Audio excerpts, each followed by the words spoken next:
I think we can start, right, Mr. Karthik?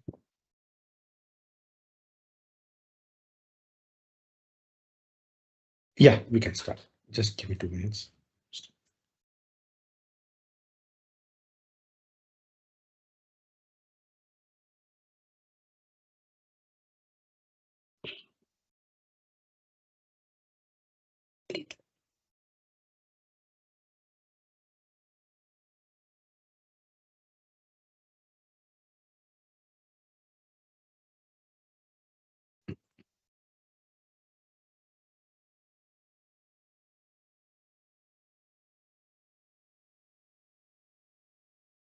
Welcome everyone to second week of Cybersecurity Internship program. And in today's session, we'll be talking about cybersecurity certifications. Right. So this is one of the most asked questions from most of the candidate or students or people who are joining into cybersecurity and into our DevSecOps course is what kind of a certifications that we should be looking of. And one of the main reasons there's a lot of confusion is there's too many different types of cybersecurity certifications, right? So we have to understand one thing, that certifications are very important, but they are not going to get you the jobs that is going to be required for that, right? But they play a very important role today.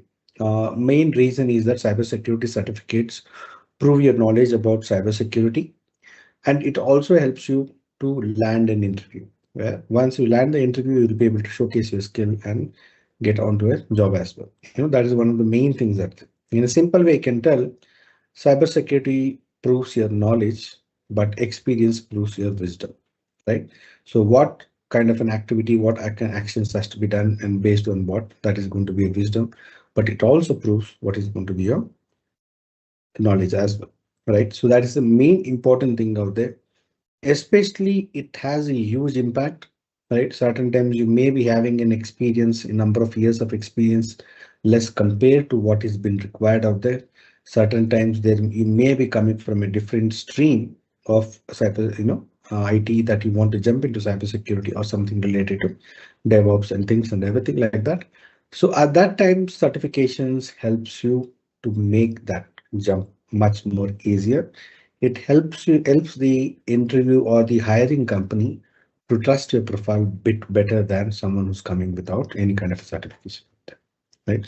So it also, there are a lot of times, in my case itself, I've given we do look at a lot of freshers and things, and people who are jumping from other. We have given interview opportunities, people who are come with the basic certifications that is required for that, and we'll see that they perform better than most of the time people who are coming without certifications, right? So that is very key, but it is a very huge pool of certifications, especially in cybersecurity. There is, I think, minimum 20, 25 certifications I've seen in different fields and everything out there. But we'll be looking at one of the key certificates, and we are going to look at some of the certificates that we're going to look at is CompTIA Security Plus, ISC2 Certified Cybersecurity, and the CH, OSCP, EJPT, cloud certifications like CCSK, AWS Security Specialist, and Azure AZ500,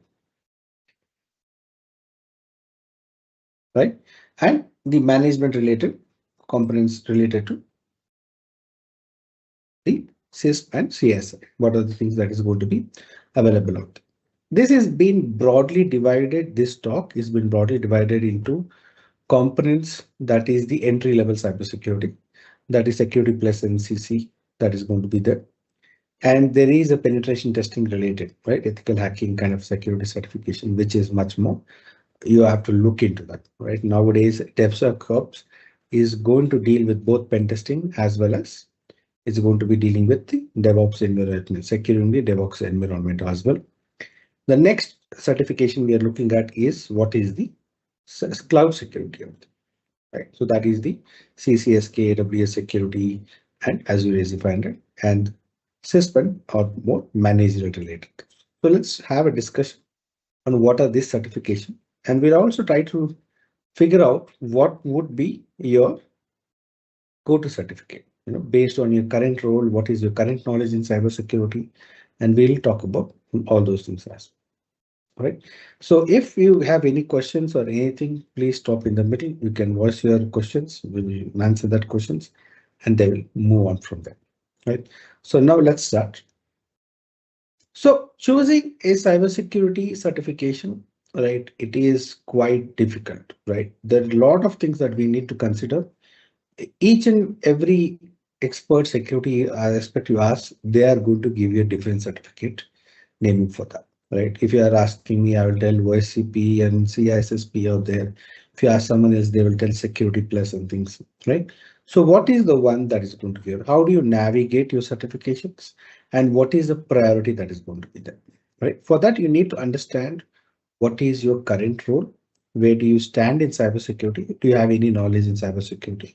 And those are things. So let's look at this, right? So there are fundamental certificates. Two of the most common of them are Security Plus and CC. Security Plus is basically broader, deeper focus on network security, risk management, and encryption. They talk about more into that. Uh, CC talks about basic cybersecurity principles and concept, right? When you're taking any certification exams, right, it is always important who is the certification body, right? Which is the organization that is providing the certification and what is their reputation in the market, right? That plays a very important role.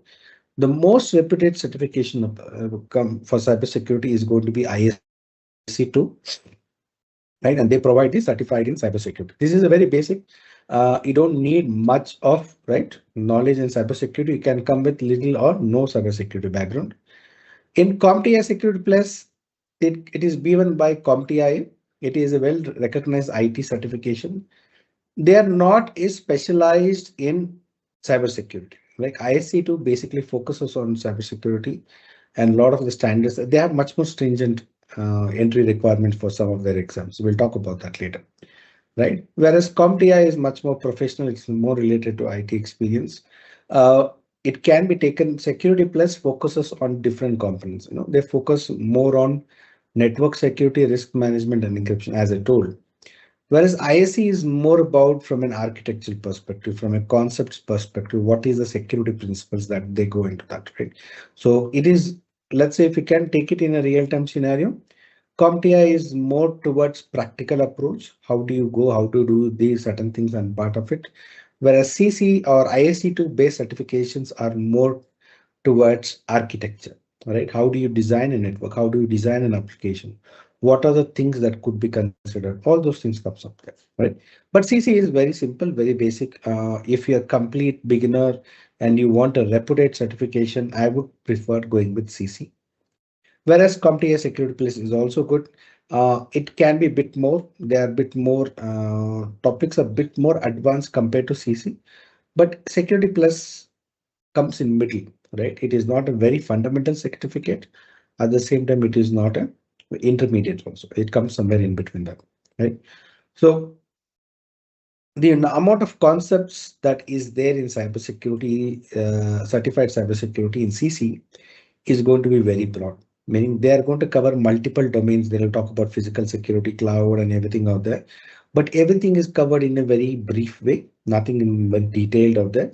Whereas in Security Plus, they'll cover much more detail into network security, how do you manage risk whenever in an organization.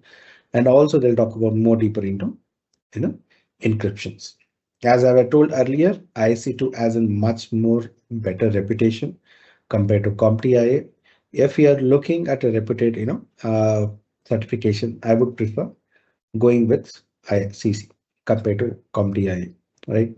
So both of them are predominantly the same around. There are being multiple choice questions, and it covers about 2 to 90 minutes, 1.5 hours to 2 hours for that. That is how it's going to be there.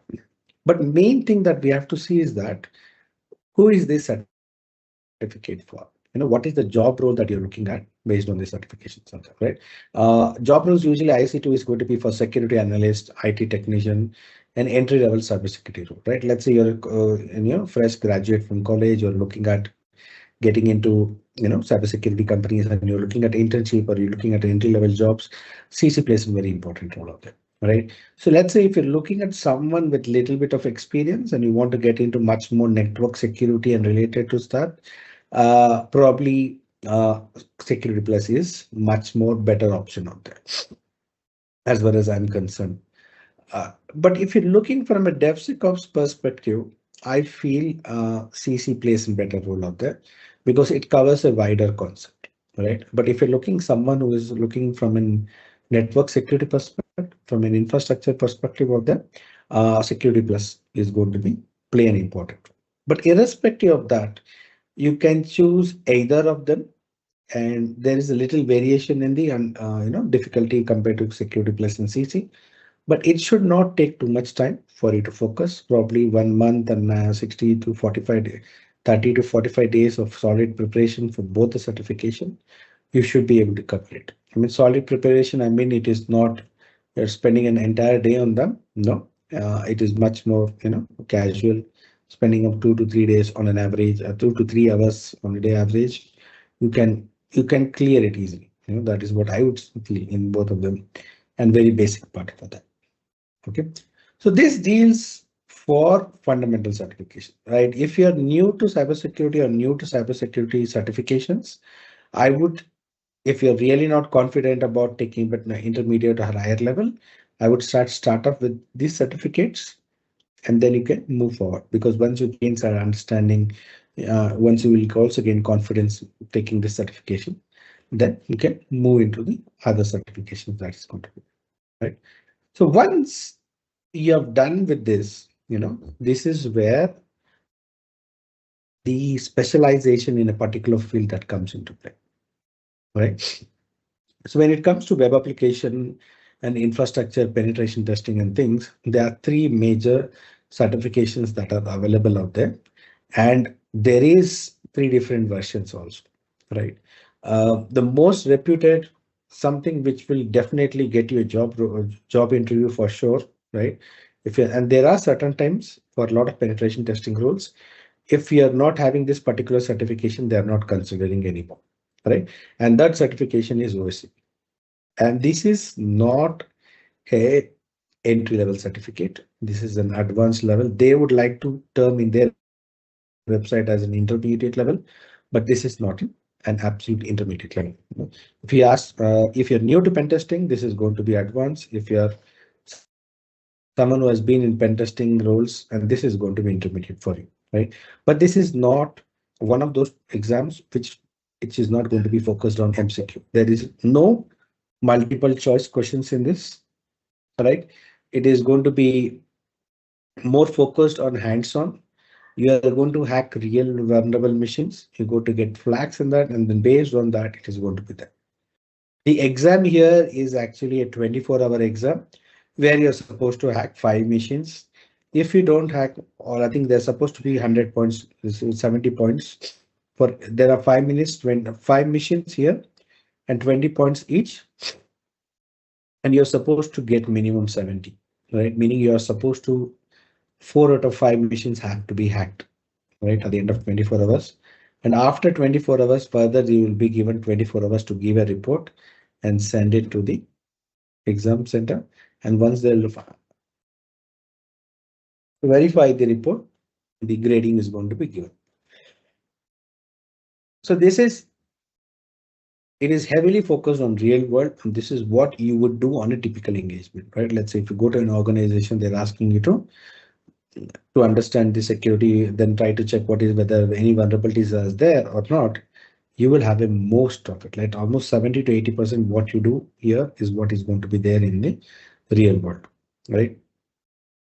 So this is basically a much more advanced people who are in pen testing, uh, if you are someone who is a fresher in cybersecurity, you want to have a good starting package, right? If you're a college student, you want to get cybersecurity. If you want a very good package in this initial, OSCP certification plays in very important, right? I have seen, somewhere like 300 to 200,000 rupees in India for a fresher. That is what it is going to be there.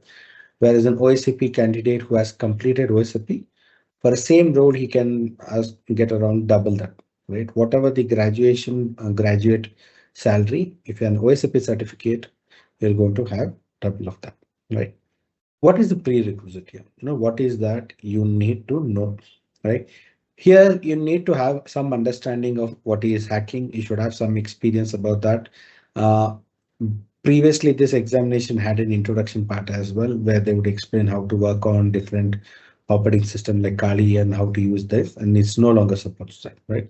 So before you could take up this exam, you have to look at how to use Kali Linux operating system out there. What are the different tools out there? Get comfortable with those tools and understand what is network, scanning and what do different activities out there. That is what you could do out there, right? This is something a very, important certificate, right? It's quite difficult. I've seen people have been trying it for a couple of years and still have not been able to complete.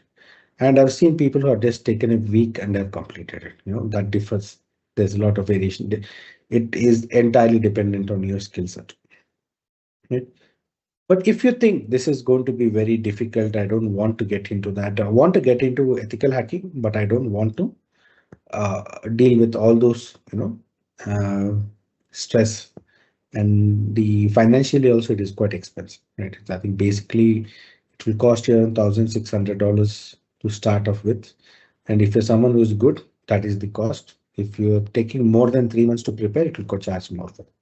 Every month you have to pay for the labs. Uh, but if you don't want to go in that way, and if you want to go a little bit easy, take it down. So you can go with EJPT, right? It is also based hands-on penetration basics. It can be taken as in basic to intermediate, right? So it focuses on core concepts and techniques. So here it is a 3 hours, but a practical hands-on, but it is 3 hour exam, right? They are going to ask very basic stuff. You can scan what is the output of the scan, give all those things and look for the particular way. And that is how it is going to be there. But I don't think so. It will be as intensive as OSCP, right? So here you are going to have not a real-time knowledge out here, right? What a hacking experience you need to have when you're doing OSCP, that may not be required. Someone who is having basic IT skills, how to use Linux, what do you mean by Linux service, what is a web service, understanding of that is more than a mission for that, right? This is basically, we have seen recently that a lot of people who want to get into pen testing, they do take up this EJPT certificate, right? So this is one good thing. There's no, as I told, no prerequisite, quite easy to do. And the one of the next one is certified ethical hacker, right? It is a certification given by EC Council. Um, it is one of the oldest certification in cybersecurity, and to be frank, that was the first ethical hacking certificate available when it started, right? And I remember when initially when certified ethical hacker came in, you needed a background verification certificate just to take the exam, right? It was that stringent in the early days when it comes to hacking, right? Anything you're teaching about that. The course teaches you a lot about hacking. They go from any very basic to, and they will take it out there to there. And this is a theory based, multiple choice question, and it is keeps on varying. The more answers you answer, the difficulty gets higher and higher, and you can finish it up. Predominantly a 2 hour exam. I've taken this exam long time back, and I think probably if you're spending to 2 to 3 hours, probably will take around 40-45 days to cover up all the topics. I think there are about 14 to 15 domains at that time. It covers all the domains from an hacker perspective, right? We'll talk about cybersecurity. We'll talk about social engineering. What are the different, scanning, different phases, reconnaissance, active recon, active information gathering. How do you break passwords? All those things are going to be taken here, but it is not a, the training is practical based. They do have theory as well as they'll explain from a practical perspective, but the exam is not practical. It's a theory, right? That is how it's going to be there. Mm, This is, it has lost a reputation in recent years. It is not someone, they would prefer EJPT as an intermediate than a CH, right? So mainly because there is, since it is in multiple choice based questions, right? So they think people can, even people who are not able to do the activities, we still be able to clear because it is a multiple choice question, right? If you want to start off with absolute basic and you don't want to take too much and go with CH from EC Council, it has a good reputation, but not as good as OSCP or EJPT.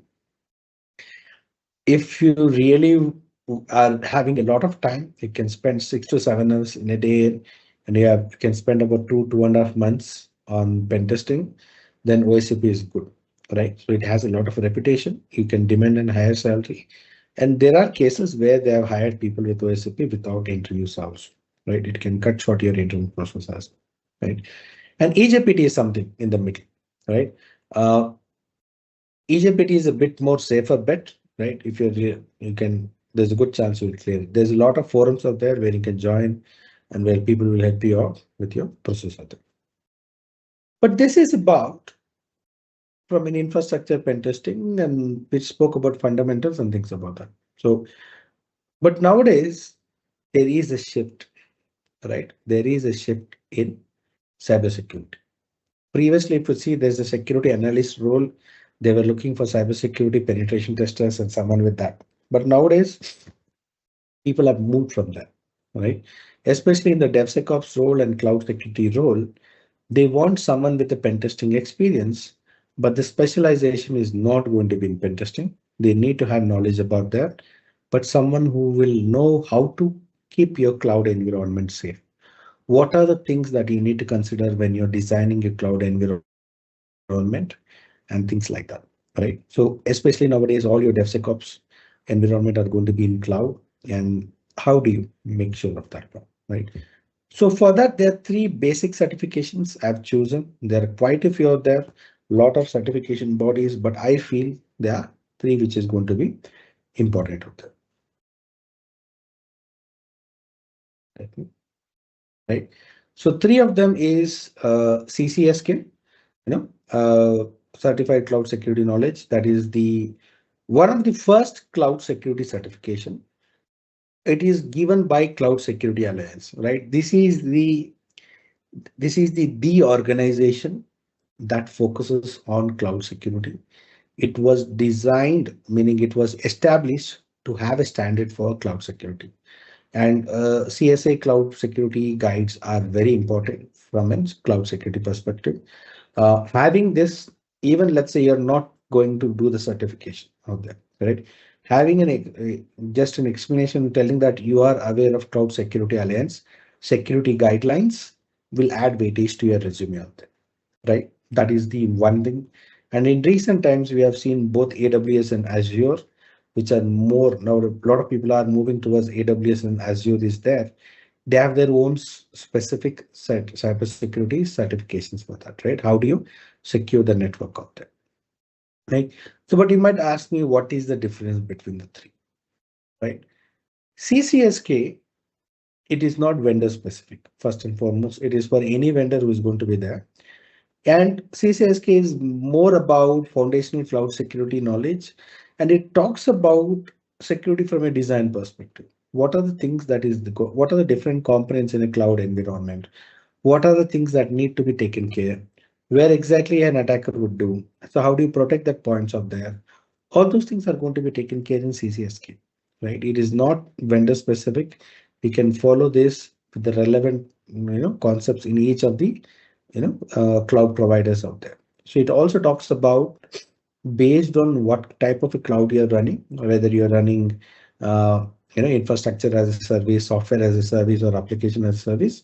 Uh, it is going to change, and it is going to tell what you're responsible for. That is what CCSK is very good about that.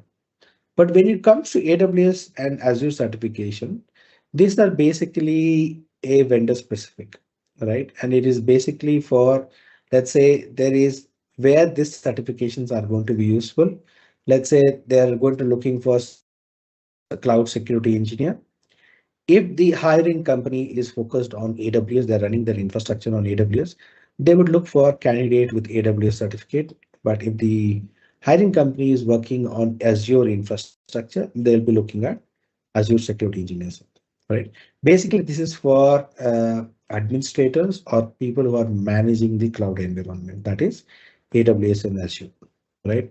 I think CCSK is predominantly from an architect perspective.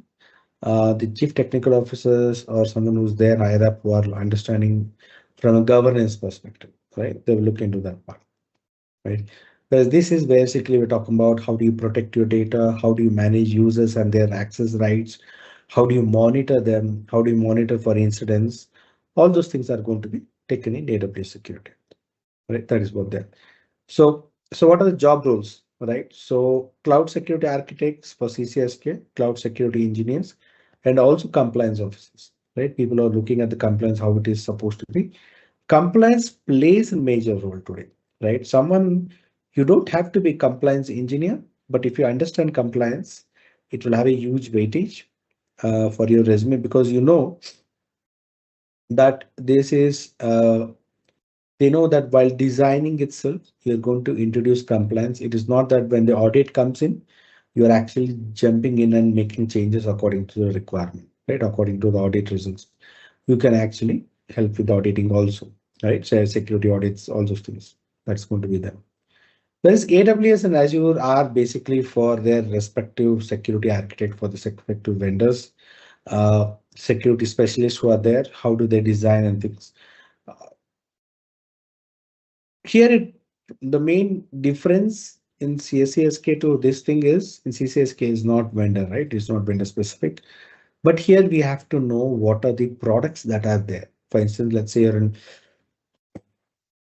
AWS security engineer, right? You need to know what are the different security products available in AWS. So what are the AWS firewall is there, or AWS WAF is there, AWS log management is going to be there, and a lot of other things, right? DDoS protection is there. How do you enable DDoS protection? All those things you need to be aware of them, right? So that is where it makes it there. So, but I would someone with IT experience with when you're taking an exam for CCSK, there is no formal requirement in terms of experience you need to have. So anyone with new to cloud security or even cloud can take up CCSK, right? But I would suggest when someone who's taking AWS or Azure, who's having some kind of an experience in IT, who have been in IT for some time, officially they would tell 5+ years of experience, but someone with 2 or 3 years of experience in IT or in cloud can actually take up the certifications also, right? In Azure security, they do tell please finish up the Azure administration, then they would with that part. For me, I would tell do the certification course for Azure administration. You don't need to take the exam, so you can save cost on that. But but end you have to take Azure AZ 500 for security engineer associate, right? So that is a good component out there. But this is basically for auditors or security engineers who are working on different products, how to implement and things out there. But above all these guys, there are people who are going to sit out there, right? Chief Information Security Officer, Chief Technology Officers, VP Security, right? Or Manager Security. For them, the job roles are going to be different, right? They are not going to be more involved in a day-to-day technical work, but they are more involved at the policy level. They are more involved at the design level. What are the things that need to be designed? How do we go about that? What are the different components to be included, right? An analyst would do, or a technician, security engineer would configure a particular product. But what is that AWS or an Azure product that need to be implemented? And how do we go with that part? Right, all those design decisions is going to be done by a senior security management team, right? And nowadays we don't get too many in that roles. People who are already in networking and operations are actually upgrading themselves to cybersecurity and jumping into those roles, right? You don't see too many people with 10 to 12 years of cybersecurity experience. It's very rare to see. And people who have come from large organizations. A small organization never had this kind of a process, right? Uh, so what are those certifications, right? So for them, I would suggest two of them, CISP and CISM, right? So this is going to cover all the CISP is, as I told earlier, it is probably the most reputed certification and probably the most difficult exam to clear in my sense, right? OSCP, yes, it is difficult. It is from a technical perspective, but CISP is basically you're looking at someone who's an integrator level, right? You're taking different components and combining into one thing that's going to be there. And literally, I think they're talking about 15 to 16 domains that are there. You need to be there. There is an saying for CISP that is going to be it is a mile wide and an inch deep certification, meaning you'll cover a lot of cybersecurity fields.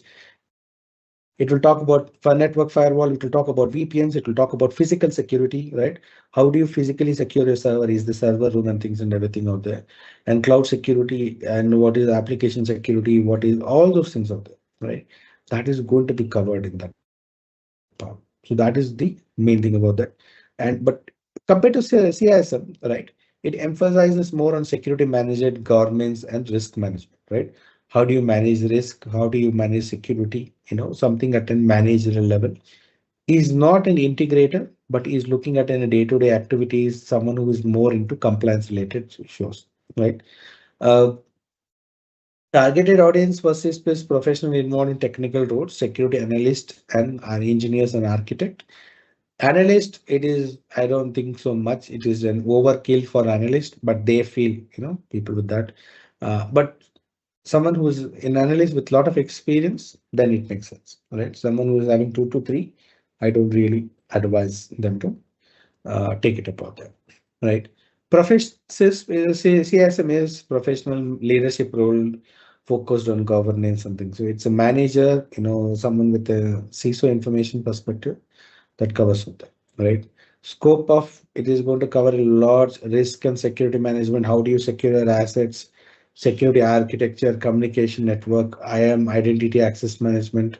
How do you do security assessment, right? Security operation. It also talks about how do you to implement security in the SDLC, software development lifecycle as well, right? So that is going to be there. Whereas CISM is going to be on governance, information security programs, and incident management. Let's say if a device, if a network gets hacked, right, that is going to be involved. How do you manage that hacking event, right? So sorry guys, just me put it on the mute, right? So that is going to be there, right? CISSP is more managerial. It's more technical, and CISM is more managerial.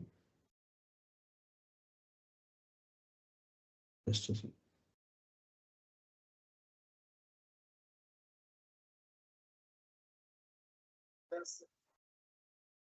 Right. In terms of exam difficulty, I think CISSP is going to be difficult. Right. Right now they have computer-based testing. It is going to have number of questions is going to be about 120, but it is a progressive exam, right? It is previously it was a 6-hour exam with almost 600 questions, and you had about a minute or so, 2 minutes or so for each of the questions. So it was a very detailed exam with a lot of questions. Now they changed it. It is computer based. So if you answer one right question, the next question is going to be an even difficulty level is going to be higher. Then you answer them, then it's going to keep on increasing till it reaches a particular level. And if you answer any wrong question, the difficulty level goes down. And so there is a limitation for that. So based on that, there is a grading for each question, and you have to achieve that many questions. So out of 120, if you're answering all the low level questions, you don't clear. So you have to focus on that part of that. Yeah. As far as I know, when I was doing research on CIS, the pass percentage is about 3%, right? It is not an official number. And I've seen a lot of my friends taking up CISP exams, and number of people who have actually cleared is very, very less.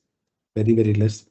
Amount of time they might have taken to prepare is also high, right? So it takes in a lot to win that, but if you can get it, it's an excellent certificate, right? That is going to be there, and that is going to be valid for 3 years only, right? And again, after 3 years, you have to retake the exam.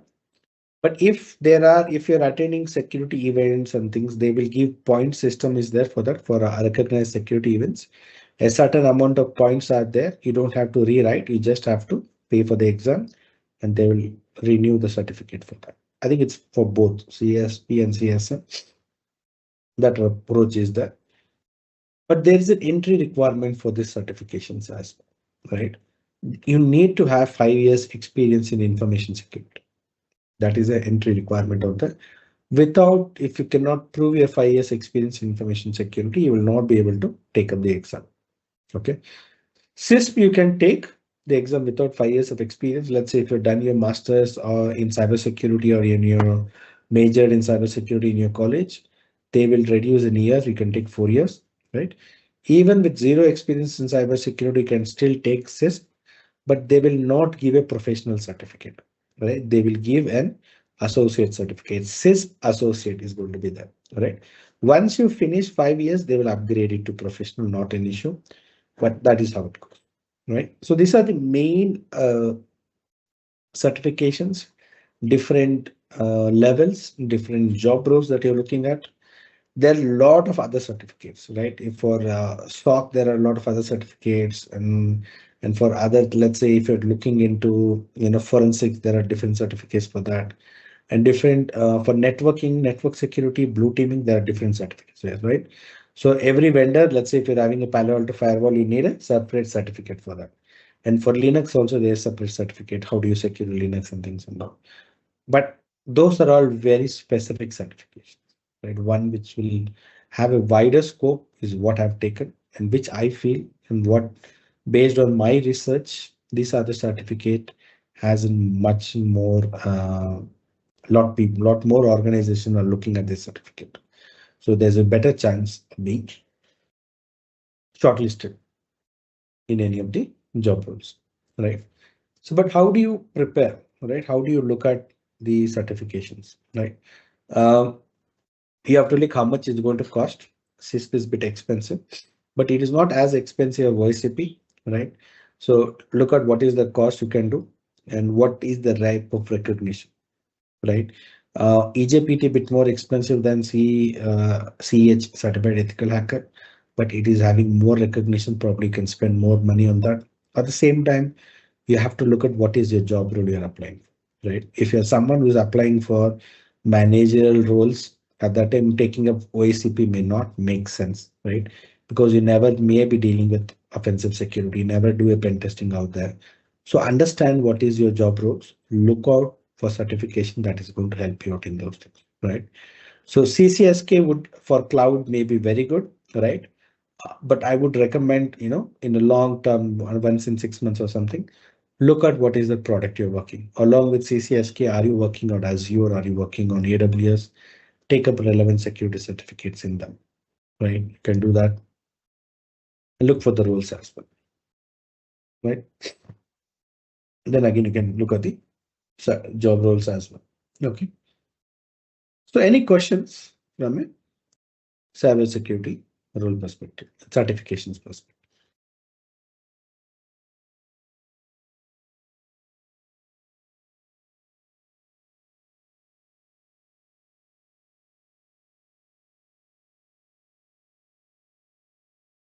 Any questions, guys?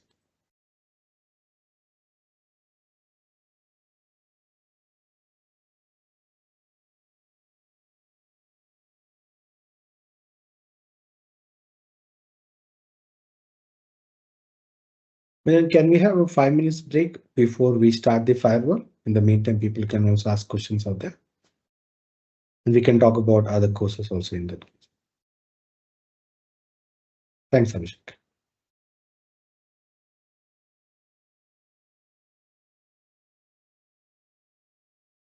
Hi Karthik, I have a question. Yeah, please. Maybe I need your guidance, maybe if you can help me. So I do have like CISSP and CISM and CCSP as well. Okay. But in my current job role, I'm into like maintaining the cybersecurity standards, like GRC role. Okay. So from Mhm. cybersecurity certification perspective, do you think that CGRC or C-risk, what would be more beneficial for me? Or maybe you think that CISSP or CCSM is enough Yes, for I would. this? Yes, I would feel CISSP and CISM would be more than sufficient for that. right? It is basically if you're something who is looking after the organization and cybersecurity roles, that makes more than sufficient. But if you're someone in an auditor role, and then you have to look at what is that you're auditing, right? If you're auditing an ISO 27K, then probably auditor or an implementer would makes much more importance in that part. But I would not think that is going to make sense, right? So especially when you're going at an what is the role you're working on right now? Designation. So basically, I am into like you can say cybersecurity standards manager Okay. role. Yeah. Yes. So I think probably you're having a good certification now, right? If unless until there is a client requirement telling that this is the certification that is required for us for you to work, unless until there is that, I don't think so. You need to upgrade. If you already have CISM and CISSP, I don't think so. You need to change that. Yeah. okay, thank you so much. Welcome. Was- So for someone just starting like us, some of these are very expensive. Are there any free ones you can start up with? Fortinet has some few free certifications, NSE 1 and 1, 2 and 3, I think so. You can go with that. I think there's also Google is also having some free cybersecurity certifications. You can look into them, right? But again, the reputation of the certificates going to matter, right? A lot of times nowadays you see especially freshers are putting out a lot of LinkedIn role that like an achievement that I've completed this training. This is the certification of completion and things like that. Unless until that completion course completion certificate has a relevant topics in them, right?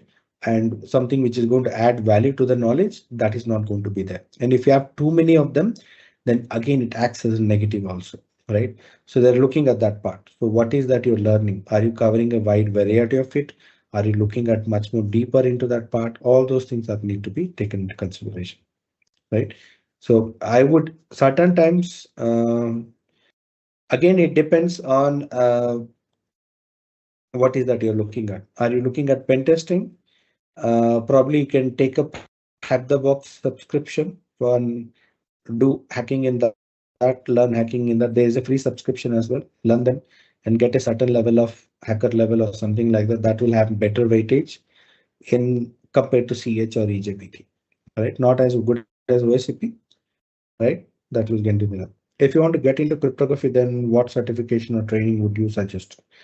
For cryptography, there is not going to be certificates in out there, right? Because you're in the wrong field for cryptography. Cryptography in computer science and IT, we only implement cybersecurity, sorry, cryptography. We're not designing any cryptography things or anything. There is a standard that is being given that has to be followed. If you want to design cryptography, you have to get into mathematics because that is more focused on maths. And people who have done their PhD in mathematics are the one who work on cryptography designing phase, right? And they also work on the cracking cryptography algorithms as well. But from an IT perspective, there's always going to be steps what has to be done, and yeah, probably we can send out the group certification groups that we can do out there for sure.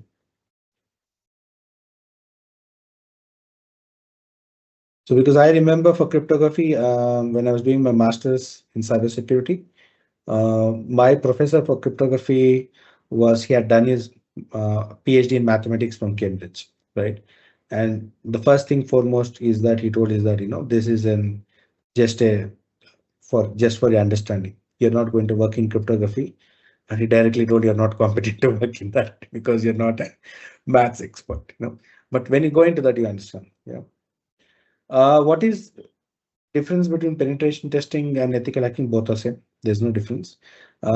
Hacking is no longer world used because hacking basically means someone who is an expert, and hacker is basically means who is an expert in a field. It is not someone who can crack machines and things like that. So pen testing is much more, we call it official name given to that, a standardized corporate name given for ethical hacking, right? So that's the thing. I feel, that's what I feel. There are certain people who tell red teaming is there and blue teaming, you do complete red teaming, you're not working on web application alone and things. So it is a quite variations there. But for me, both of them are same. There's no difference.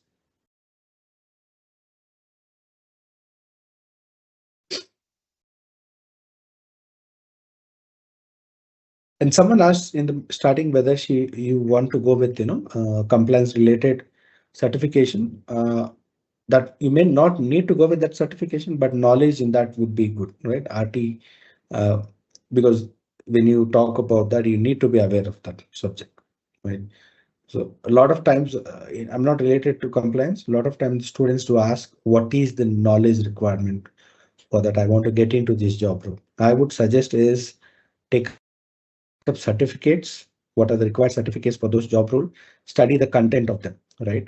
Uh, Study the content of them, and you don't have to take the exam, right? But it will give you a path. What is that has to be done out there, right? Because when I started my pen testing career, there is no way what has to be done, and there is no path. At that time, I was in Britain at that time. Some of them got even arrested for writing a blog about hacking and how to hack a particular things and all. It was such cyclic, right? When we started the course, we had to we had to take an oath that we're not going to use the knowledge here, and even our labs were completely cut off from the university network. So it was more paranoid at that time than it is now. Right? What is the most certification? Why is that the most of certification have a validity? Example, security plus. Yes, I think it's more basically related into the certification organization making money. If they give you a lifetime certification, you don't take it and they don't spend money. So they want you to spend. OSCP is something you will have a lifetime certificate. Once you take an OSCP, you will get it for lifetime. You don't have to retake that exam. They do have something called as an OSCP plus that comes same exam. You will get two certificates. One is OSCP and OSCP plus. OSCP does not expire and OSCP plus expires after 3 years. And one more reason for it to expire is that non-financial reason is that the knowledge requirement is going to change every few years. There's a new technology that comes into play. The older technology does not make a sense anymore. For instance, if you take certified ethical hacker, there was no cloud security couple of years back. Now they've added to that. So now it makes sense, right? It expires. So I'm recertifying with for the newer technology that is available out there. So that is one reason for that 3 years process for that part, right? Predominantly, a lot of these organizations make, right? Spend time for that. But the amount of jobs that will look for a active certification can be less. There are times when you have taken a certification 5 years back and after 3 years it is expired, but still it makes sense to have those things, right? You can tell it is expired, but still it shows that you have been in that particular field for some time. Hope it cleared that question, Abhishek.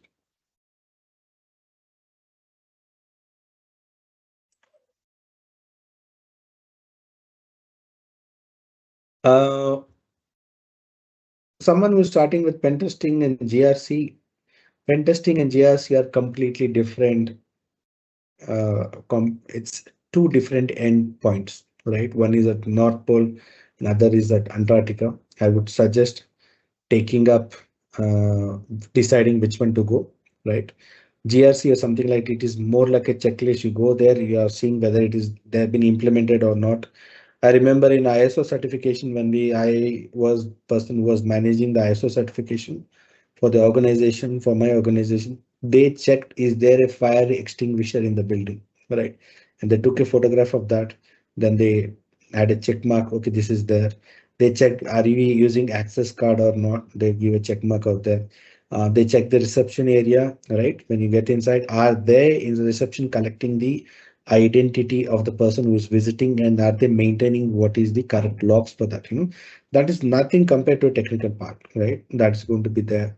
If there's a server room, is the server room locked? Is there a log who is accessing, which person accessed that server room at what time? That is also there. So that is GRC is more towards management and things like that.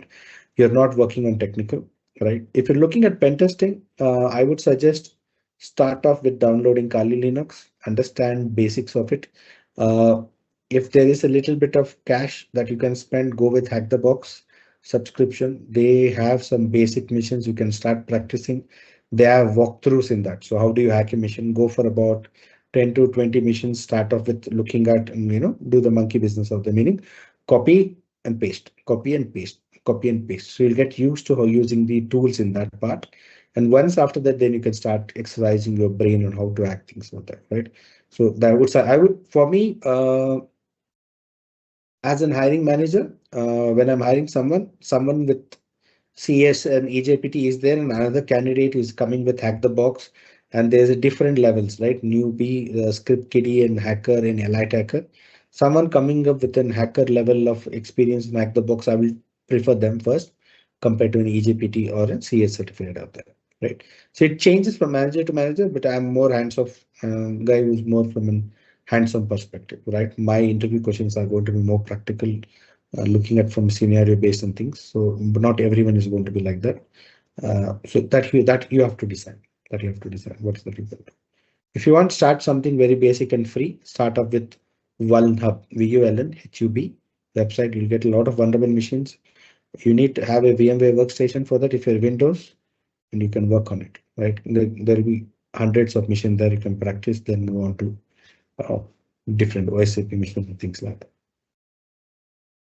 Yep. Any more questions?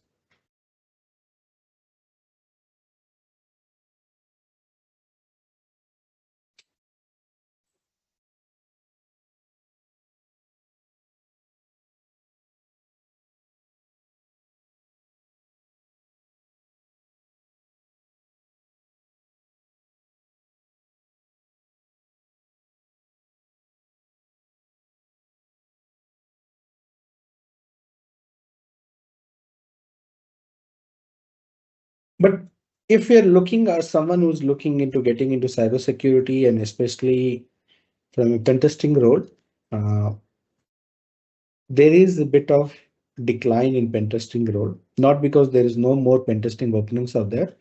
The main reason is their organizations are looking at someone who is having a pen testing role to come with DevSecOps knowledge as well, right? So that is what is happening out there. So it is not going to be sufficient anymore. Again, it will help you spread better. You will be able to apply more cybersecurity roles when you combine your pen testing skills with DevSecOps roles. And one more thing, a lot of people will, when they do the training, let's say Hack the Box and Walnut talks more about infrastructure security.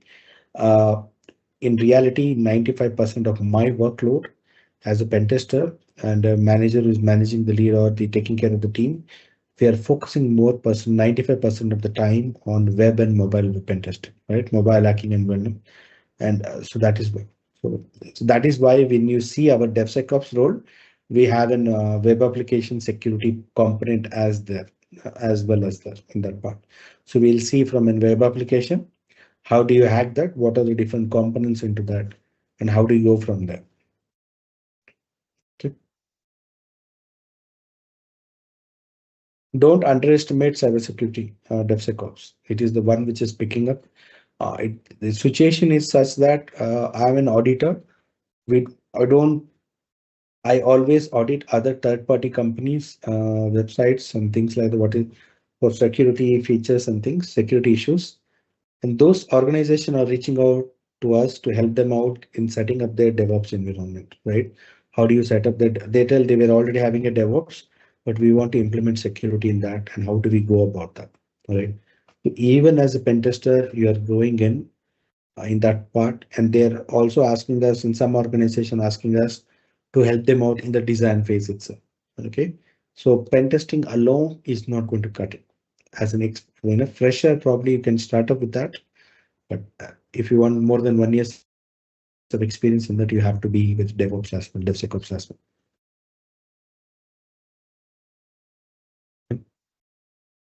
So any more questions?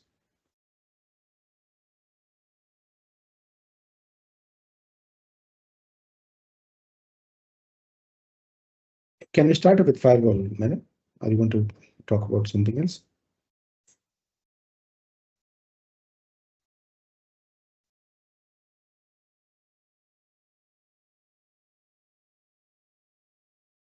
So the business, sir, should we start with VAPT firewall?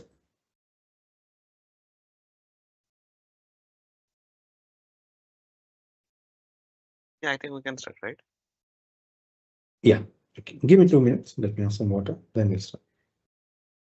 Guys, meanwhile, if you have any question, because we have already completed of our first half of our cybersecurity session, so feel free to ask any question if you have.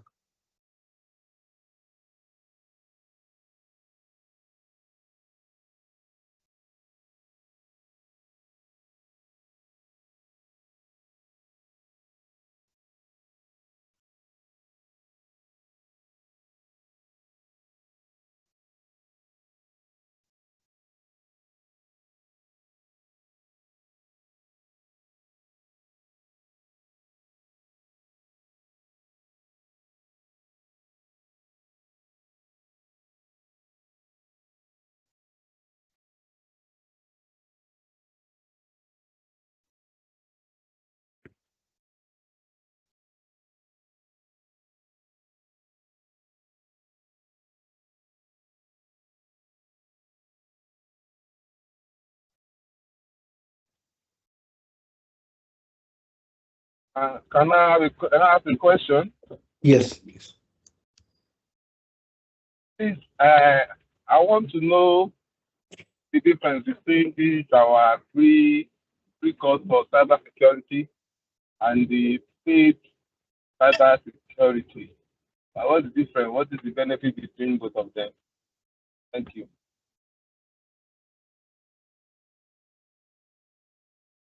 Madam, can you talk about that? He's asking what is the difference between paid and free course in cybersecurity, DevSecOps. Yeah, sure. So the paid course is, we call it like a job ready training, because uh, through that training there are many, our objective will be to make our student ready for a particular or a job role or a particular job role set.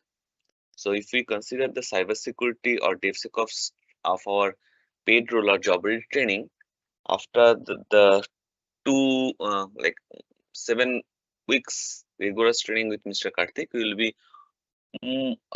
be ready for couple of job role like pen tester, penetration testing tester, uh, cloud security engineers, security architect, or DevSecOps engineer. Now that it is like a daily 2 hours, Monday to Friday, 5 days in a week. So and apart from that, you will have your dedicated lab with you, so you can make your hand dirty while you are gathering knowledge at the same time. On the other hand, this free training is only having a 7 weeks weekend session, only 2 hours, and we don't have that much time and availability to showcase you most of the practical session. So it is you can consider this one as a test bed of your main training. This one, the free training will create the awareness. It will provide you a high level understanding of the particular job role. At the same time, you will have a chance to communicate with Mr. Karthik, with us, to if you have any doubt on that particular domain, you will have those answer. But if you want to become a masters on that particular field, then that job ready training is the best one you can choose. So for now, we have successfully trained in cybersecurity, DevSecOps, DevOps, more than 1,000, and many of them successfully landed a full-time W2 role by themselves only, and maybe hundreds of them joined through our own consulting firm, and at the end of the day they have landed a good C2C position as well. So that is the main difference. One is awareness creations or give you high level understanding, and another one will make you ready for that particular job role. Did I answer you correctly?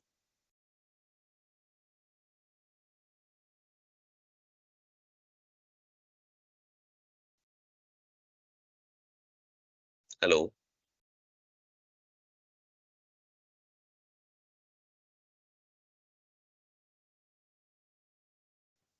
Yes, thank you so much. Okay. Most welcome. Any other question before we jump into our class session?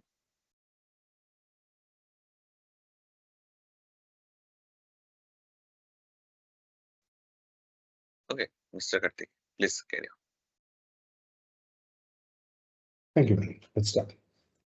So today we'll talk about firewall and basics of firewall, and we'll also look at some practical perspective as well. Right, there's going to be an Ubuntu-based firewall, which we're going to look at it, and which is important for you to configure whenever you're running any services. But let's try to understand what is a firewall out there, right, and why it is going to be used out there. Firewall is something, it is going to be available in any organization, and it is the first line of defense we see, right?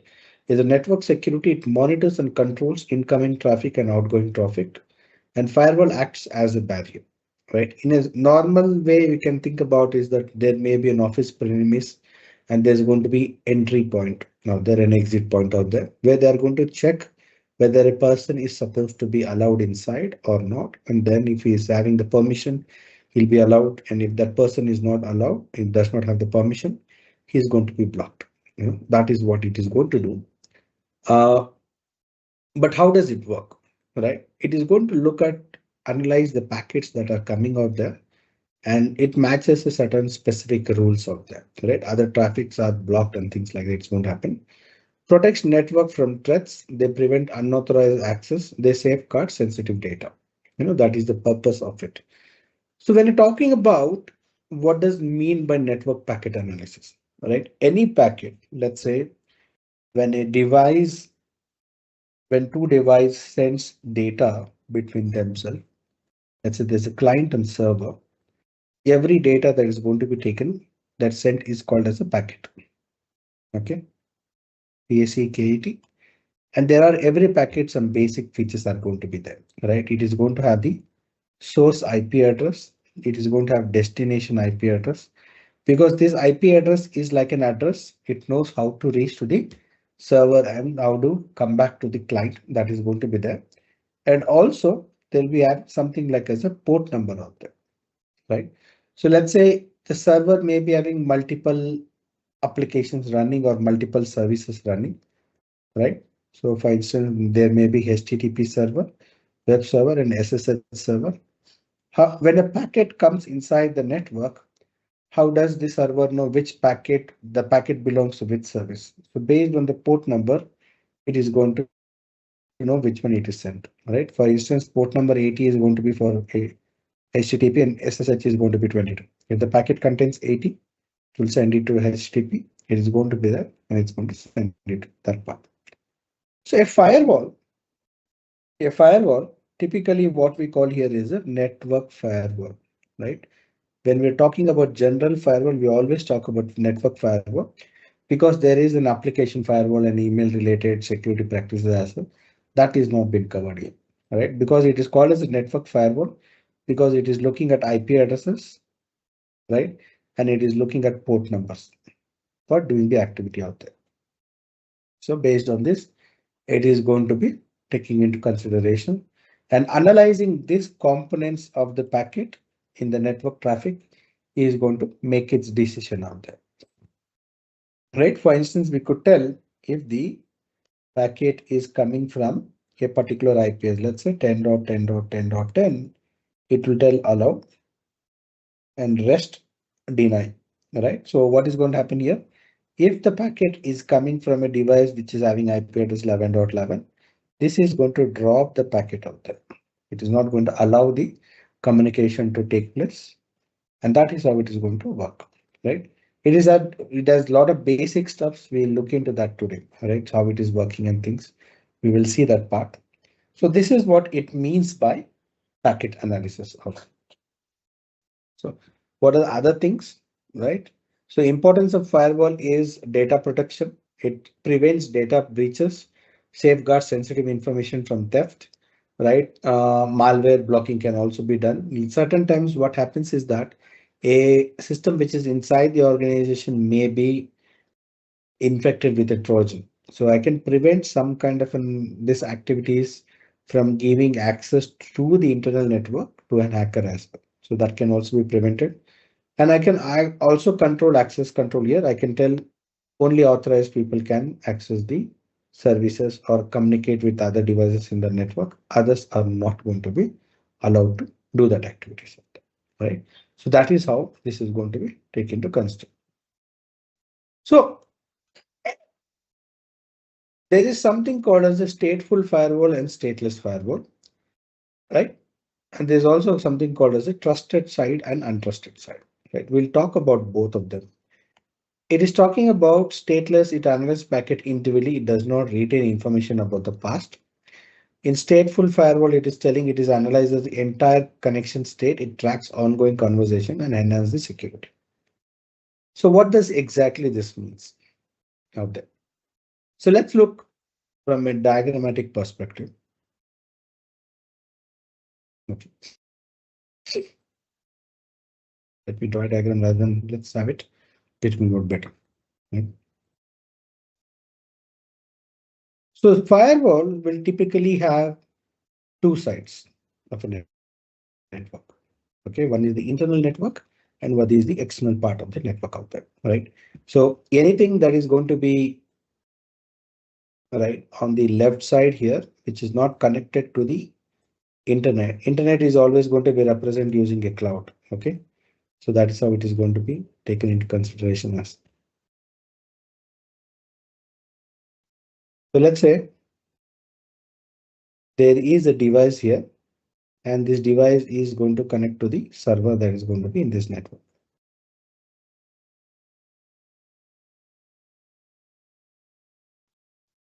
Okay, so this is our firewall. This is our firewall. So this is going to be called as the internal network, right? Because this is the network I want to protect, right? This is the network I want to protect. And this is going to be called the external network.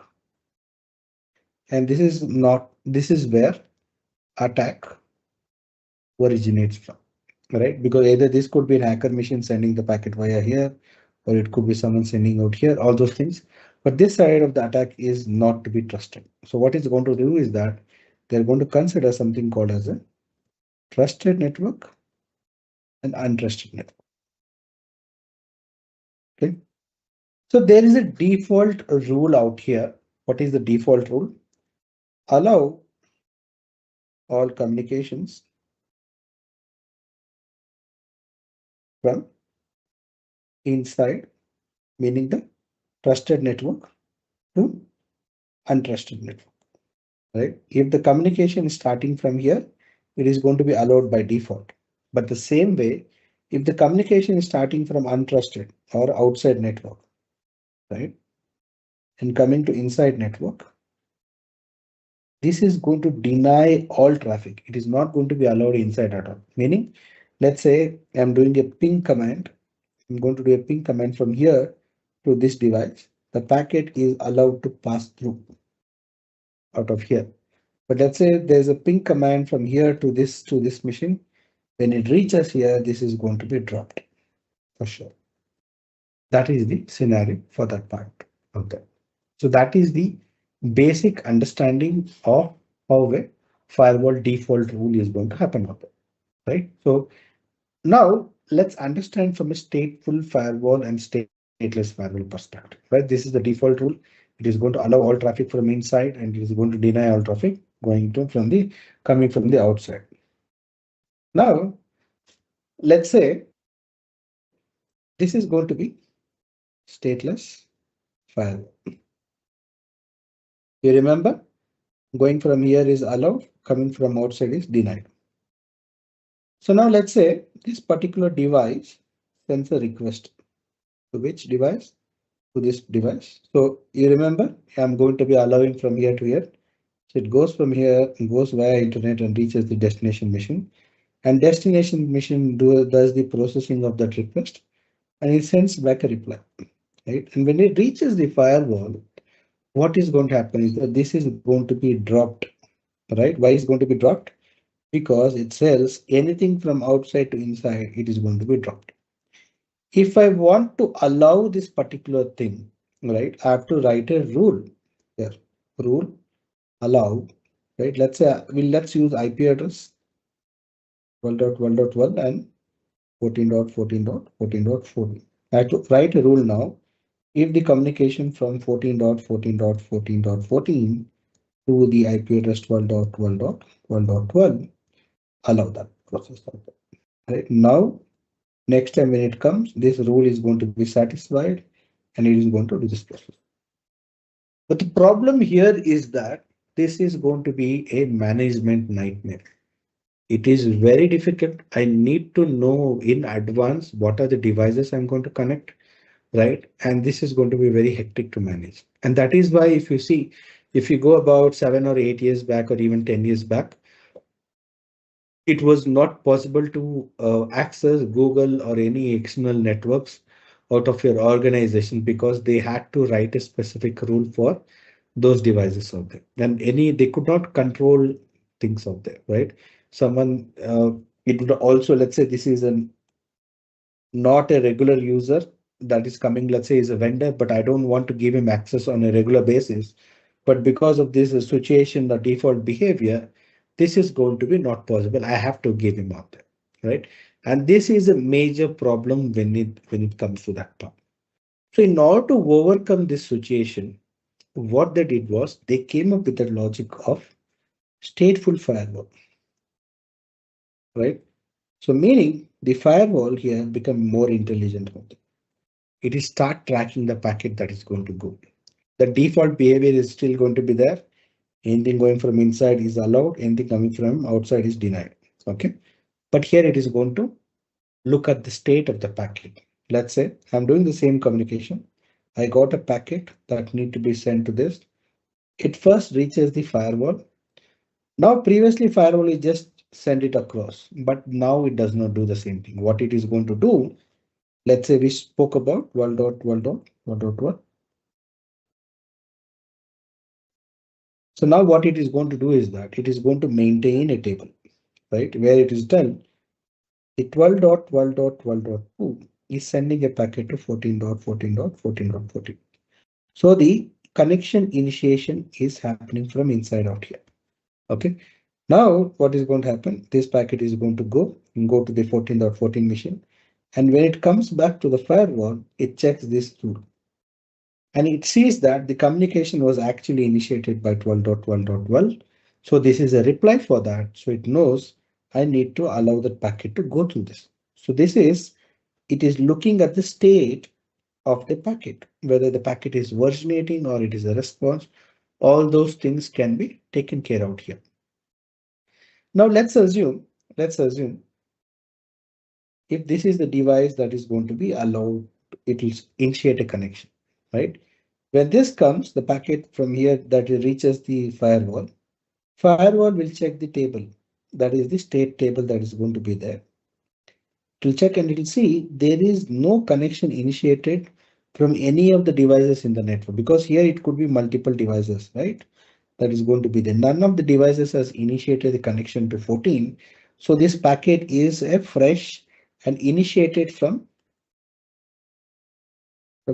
outside. So what does the default behavior say? Anything going from inside is allowed, anything coming from outside is should be removed out there, right? And this is what is going to happen. This packet is going to be dropped. Remember now, I don't have to write a rule allow 14.14.14.14 when it is reaching out to 12.12.12. The default behavior is going to be there, and I don't have to deal with unwanted rules in the firewall out here. right? Anything that is going to be presented out here, that is going to be taken care as well. And it is easier to manage also, right? Since number of rules are significantly reduced, it is easier to manage. I don't have to give explicit access to devices that is don't have any business in my network. And that is what is very much important out there, right? When it comes to firewall, in this example, what we're going to talk, going to talk about a firewall called UFW, uncomplicated firewall. It is a basic firewall. Okay. But when it comes to an enterprise level, you're going to have an enterprise level firewall. It could be from Cisco, it could be from Palo Alto, it could be from Checkpoint. These are the major vendors in, but they provide lot more features, lot more control over it. And we can also establish VPN communication from them as right. How do you secure and things and all? Whenever you're connecting to the organization, your organization, you may be connecting to via Cisco any connect or some other VPN based, where it will give you access to your company network from your home, right? That is possible via the firewall that is looking at the edge of the network, that is sitting at there in the edge of the network, that's going to be there. That's going to take care. Amount of configurations, amount of dedicated engineers required for managing this firewall to run smoothly is very important. Uh, these are going to be, and this is basically a blue team activity, right? Blue team meaning they are more into defense. They will always configure. They always monitor the logs. They can look at who accessed what, and then make a decision based on that, right? It is always important to periodically look at the rule sets that is being given out there, and then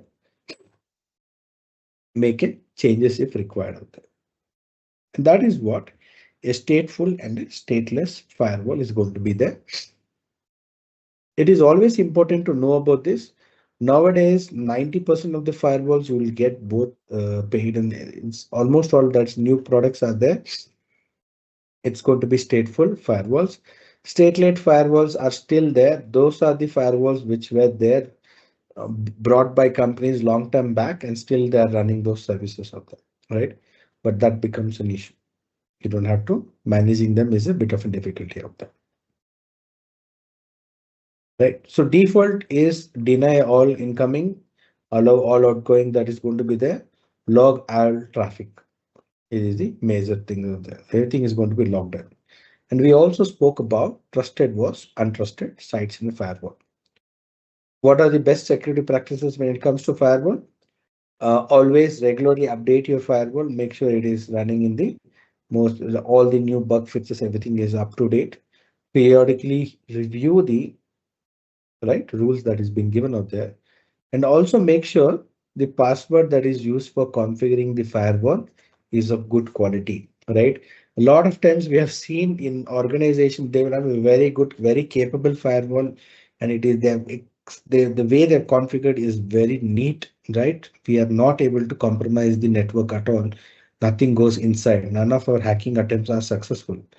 But what happens is that there will be an configuration dashboard access to this firewall, that they may be running it on a default ports. They may be running on a default username and password, right?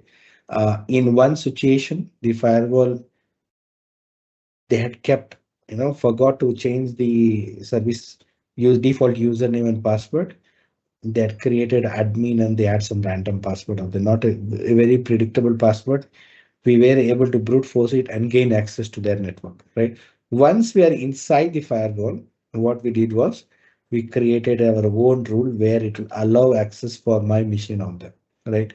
And once it done, we were able to completely look at what is inside the network, then go through it. Then probably in some cases we were able to compromise one of the servers as well, right? The server was vulnerable, right? But if they had kept the firewall configured in a proper way, I wouldn't have been able to compromise that firewall out there, right? That is why it is important. Having firewall is very, very keen out there. And not only that, having a multi-layered approach, right? For instance, this is enterprise level firewall, right? you will have a system level firewall as well. So that is what we are going to talk now. At your Linux terminal, Linux service will have a built-in firewall. So we are going to configure. So if someone is hacking this firewall, they have to add the firewall at the server also to do that. Meaning it is a double lock, right? Having a double lock will increase the complexity of the attack, and it might give us enough time to the defense team to give enough time to predict there's an attack there, to identify the attack, and not make sure the attack is not successful out there, right? So that is the scenario of it. So how do we configure this part, right? This is going to be configuring. This is not going to be simple. Setting up them also is not going to be simple, right? So usually uh, a lot of training goes on. There's a lot of certifications as well for that, vendor specific like Palo Alto and Checkpoint, that is going to be there. But we look at from the Ubuntu firewall because that the functionality is going to be very similar in that, right? So for that, to practice this, we are going to use two virtual machines here, right? One of the virtual machines is Kali Linux, where we are going to try to look at, we are not going to do any hacking activity out here. We're looking from an access point of view. The Kali Linux is going to work as a client here. And we also have an Ubuntu Linux server out here, which is going to act as a server.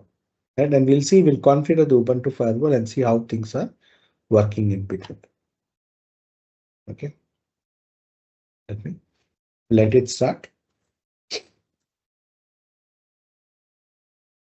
Sorry about my voice today. I'm running a bit of a cold. That's a bit difficult.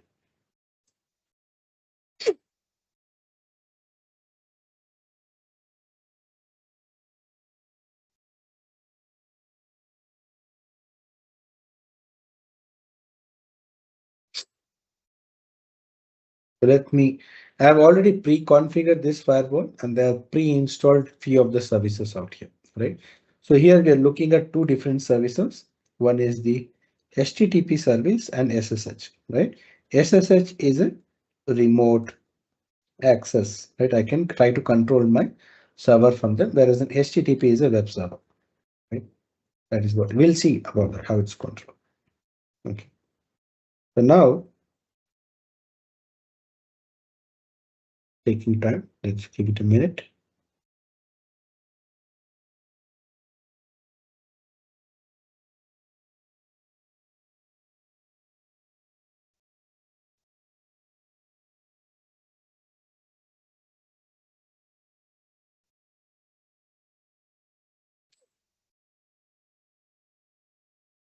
Our main course also depends predominantly on lab based. Any concept that is going to be taught will be focused on lab. Since this is an predominantly cybersecurity role, it would be a very ideal situation to work on virtual machines, right? Running your attack vectors on a public cloud may not be a good security practice. Once we understand all those things, probably then later we can move there.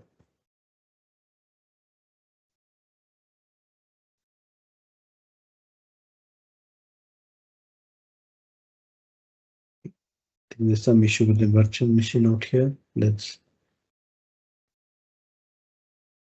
look at one more machine.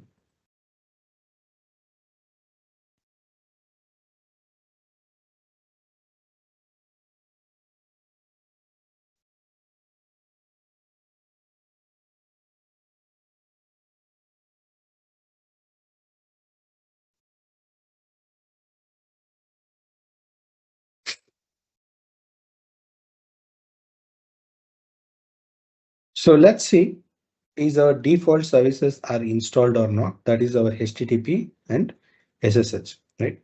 For that, we have to use system control status Apache 2 to check which service is running. This Apache is not installed. Let also look for SSH as well. I think both of them are not installed out there. So what I'm going to do is that I'm going to install these two services, right? So there are a few other services I will install for my ease of use in my system. So I'll do sudo apt update first before I could run any installation. Let this work.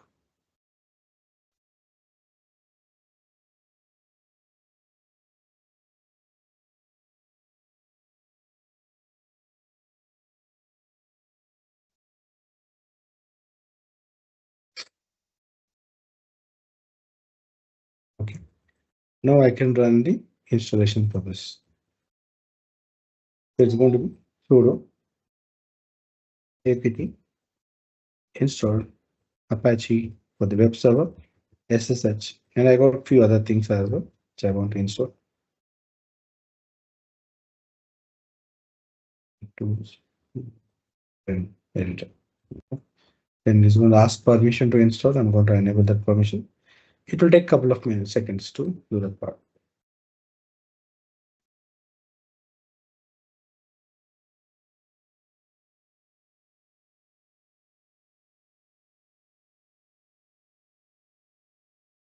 This machine is working. So now let's look at system CTL status Apache. We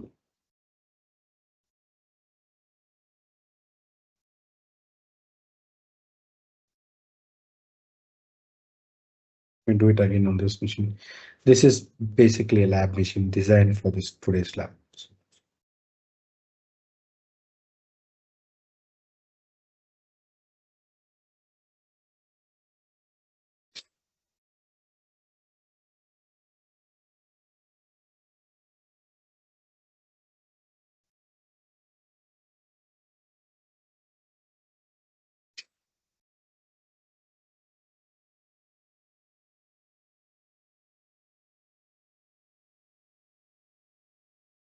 So now you can see a default web application will be running in my machine, right? If I give localhost here, you can see a default website is running out here.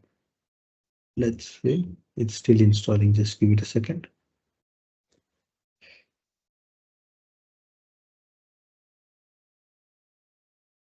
Let's see. Right now, it's see, this is a default page. You can add a code for this for your website, but this is going to be running on port number 80. And it is also going to have an SSH service running out. Let's say you config what is the IP address. IP address is 192.168.178.134, right? So for instance,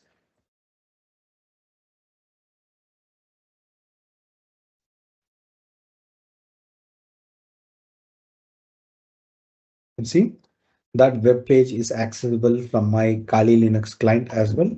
And I will be able to connect via SSH and give commands there also. I can give SSH student at 192.168.178.134. Press yes, right?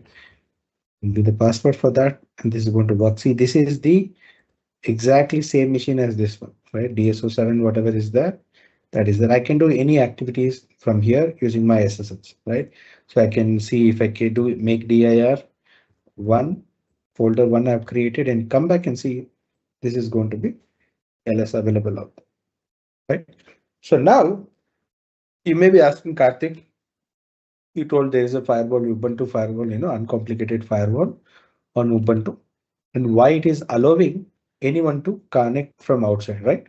This service is coming from my other machine and still I'm able to run both the service out there, right? This should not be the case, but why is that happening out here? The scenario is very simple out here. What is happening is, let's look at whether the firewall is running or not, whether the firewall is enabled or not. In Ubuntu desktop environment, that is going to be in inactive state by default, right? That is going to be inactive state by default. I can enable it, right? Sudo ufw enable, and this is going to enable the firewall. So what is going to happen when you enable the firewall? By default, allow any communication from inside to outside, right? But deny from outside to inside. So in this case, now if this is working out there, if I open my browser here, that if I type google.com, I should be able to open that page, right? Because the communication is going from, I'll do it later, going from inside of the network to the outside. This is going to open, right? I'm able to access the internet from the current device to the outside. But if I try to run my SSH request from outside to inside, will it allow for that? Right? Give enter. You can see previously it started communication immediately and it was asking for authentication. Now that is not happening out there, right? And by default, if you look at here and try to access the web page again, you will see the web page is trying to load, but it is unable to load. Why? The firewall here is blocking both the communication. By default, there is no rule that is going to allow you for that perspective, right? So it is not going to be allowed for you. So how do I overcome this scenario, right? So because certain times this is required, you are having a web server, but everyone should be able to use it. Mr. Karthik, I Yes. think Yes. there is one question in the chat box. Okay, let me look. Let me.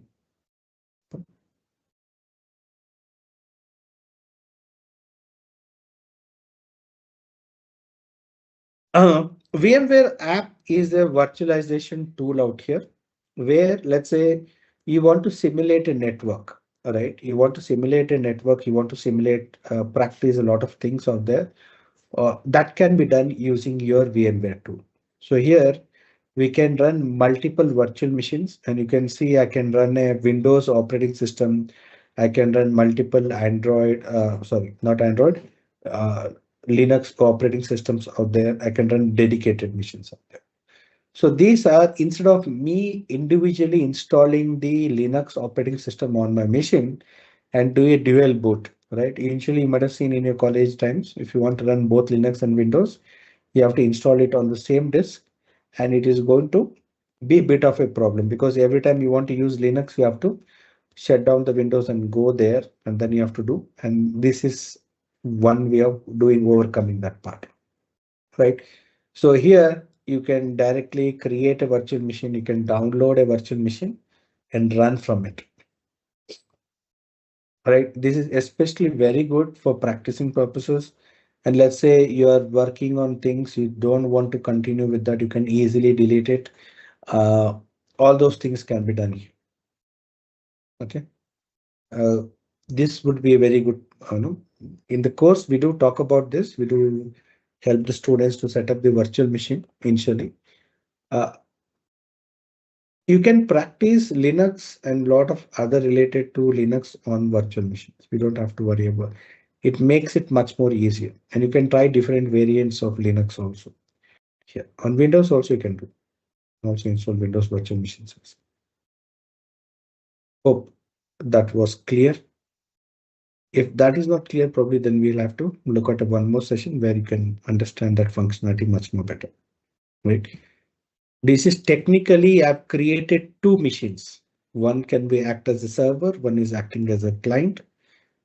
If this machine would have got a public IP address, anyone in the world would be able to communicate with this machine. This is actually an operating system running out there. Right. So that is how it works. Hope it was clear.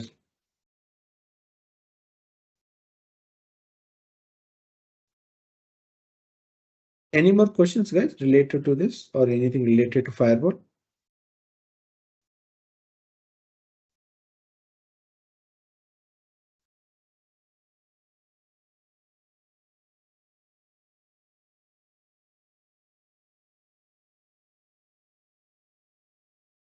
Probably we can do some YouTube videos how to set up VMware workstation. What are the things you can do and how to install Linux, some other time and upload it. Probably can take it as a prerequisite for running the things, right? So now we're talking about the here the connection is timeout. So default is once the firewall, anything from outside is going to be blocked. Okay.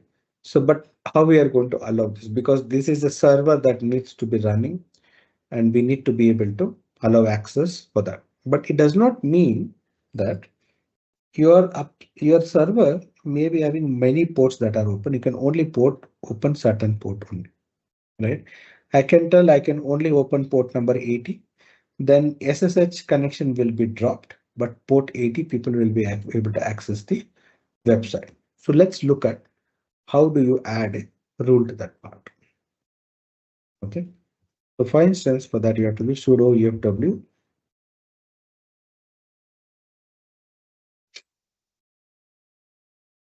allow port number 80 and have that should be TCP/IP communication. And it is telling the rule is added, so we can do sudo ufw status.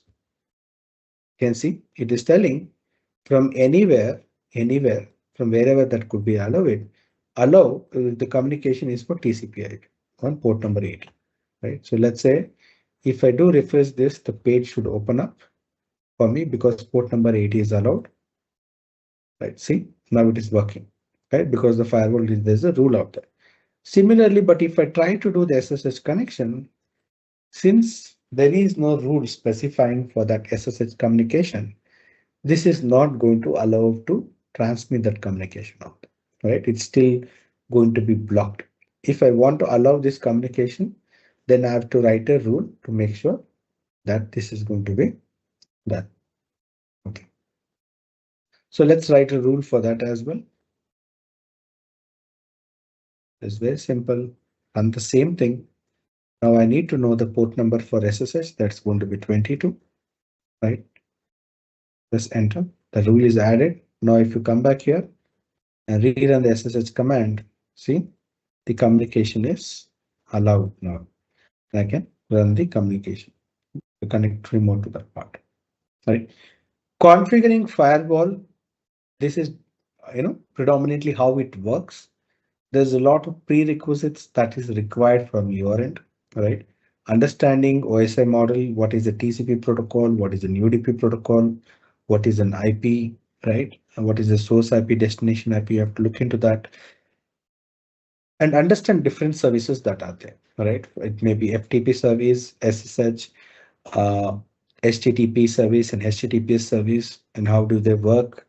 It gives you a better understanding of them, right? But if you're a system administrator or a DevOps or DevSecOps engineer, you may be managing many systems under you, and you should be able to do all these activities, right? It is just a snippet of what you'll be learning in real time in the course. Yeah. So I think we're out of time for if you want to add anything else, but any questions here, guys? So let's say we'll do one more activity here. Let's say,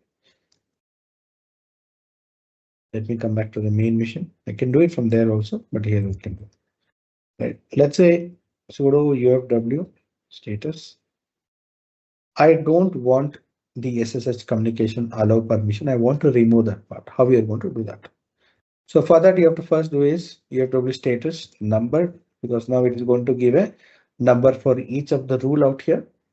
Now we can do this deleting of that rule. Sudo ufw delete and give the number rule you want to do. In this case, port number 22 is what I want to delete.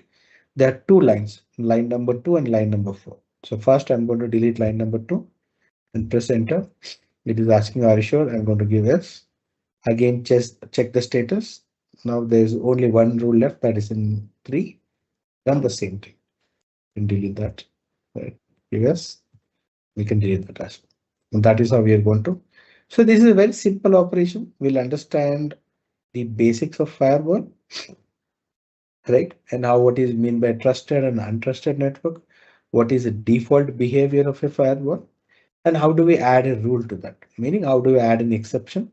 And how do we remove that rule from the rule book out there, right? So I think that is it for today from here. So any questions related to firewall, guys?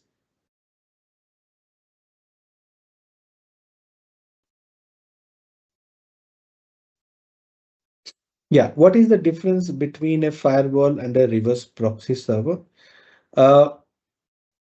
So what happens is that it is not a good idea to expose your actual server to the internet, right? So what is going to happen? So typically, let's assume what is the default behavior when you click a browser name, domain name in your browser, how the communication is going to take place, right? Let's assume there is going to be a server out here, right?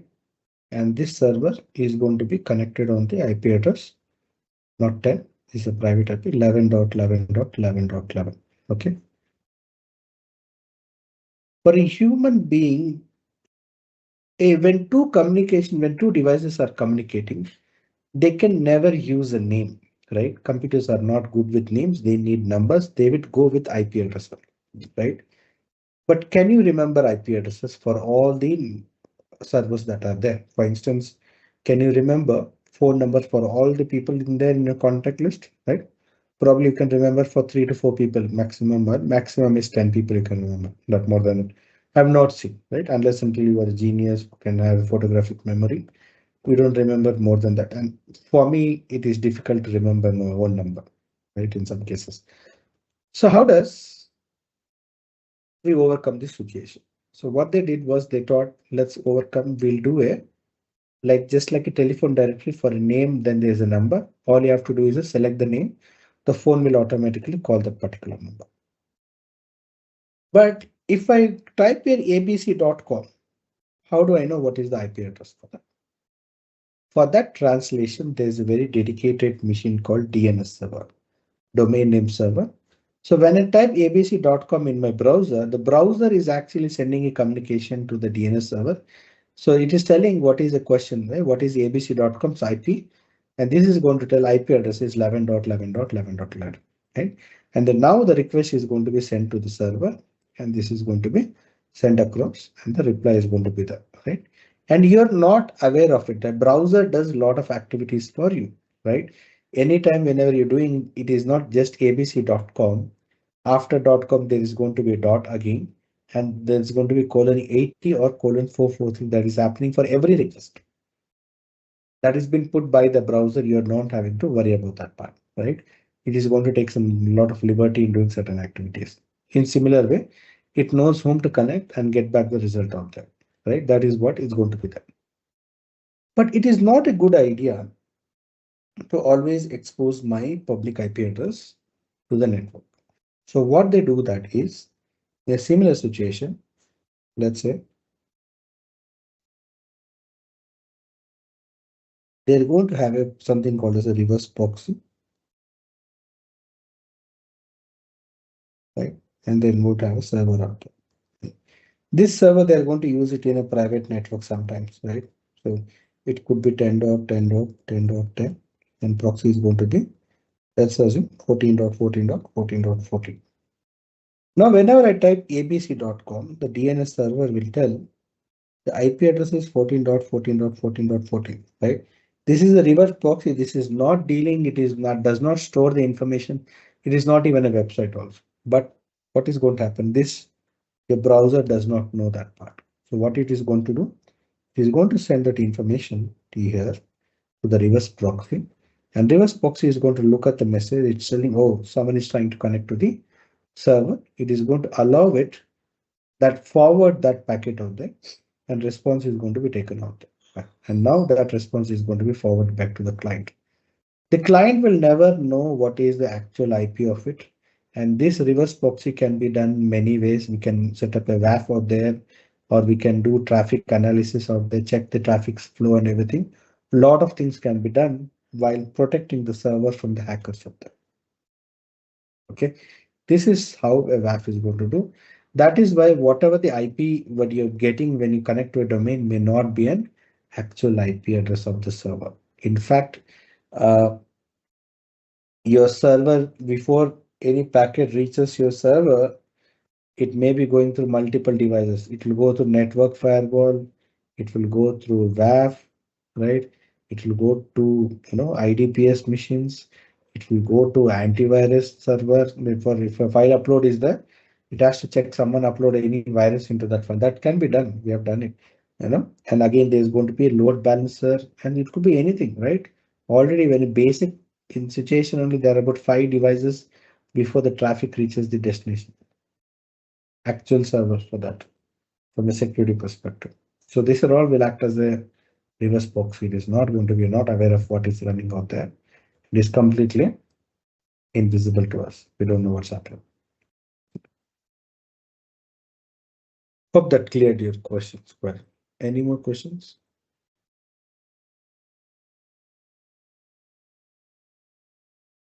Any other questions, guys?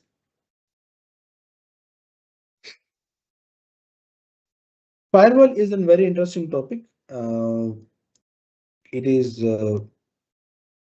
gives a lot of importance. You know, they may be, especially when you go to a blue team, right? When you are a pen tester, you're called as a red team, someone who's attacking all the time. When you're in a defense, when you're preventing your network from getting hacked, you're called as a blue team out there. Without having knowledge about firewall working, at least the basic level, what we have done today, it is very difficult to get into those job roles. Right? And it is a very good place to start understanding from a blue team perspective.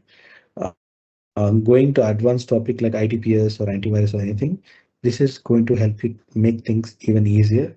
If you go to the blue teaming topics and work on it without that, it's going to be very difficult. Yeah. Any other questions, guys? So thank you, Mr. Karthik, for today's this wonderful session.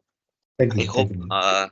like me, many of us got a high-level overview of about the today's topic, and especially on cybersecurity and certification. Uh, what I would like to add, especially in today's job market, in especially in US job market, certifications holds a certain value, and even for our own consultant, we always advise them at least gather one or two certifications Yes. in cybersecurity or cloud or multi-cloud practice. It will attract more and more recruiter, which help you to get the job or at least interview call within couple of days. Yes. Not only that, there are certain situations you can demand a higher package if the Mhm. certifications are there as well. So you Yes. can definitely certain times you can demand a 20% hike. A lot of organizations who are already working in the organization, when they do complete the certification, usually that is, there is a hike for those candidates, especially in my organization. Either we pay for the certification or there is a 10% or 20% hike in their salary when they complete a particular certification, which is important for us. And apart from that, there are certain certification like CISM, CSSB, as you mentioned earlier. There are certain position which we have faced. If you have this kind of certification, you will face only one round of interview. If not, then maybe four round of interviews. So because if you have this kind of certification, that means you by you know industry norms, they taken for granted that you are having a good knowledge and experience on that particular field. As the biggest reason is some of the certification has some prerequisites that you have to have certain number of years experience on that particular field, and few uh, referral as well. Referral means like some endorsement from your colleagues.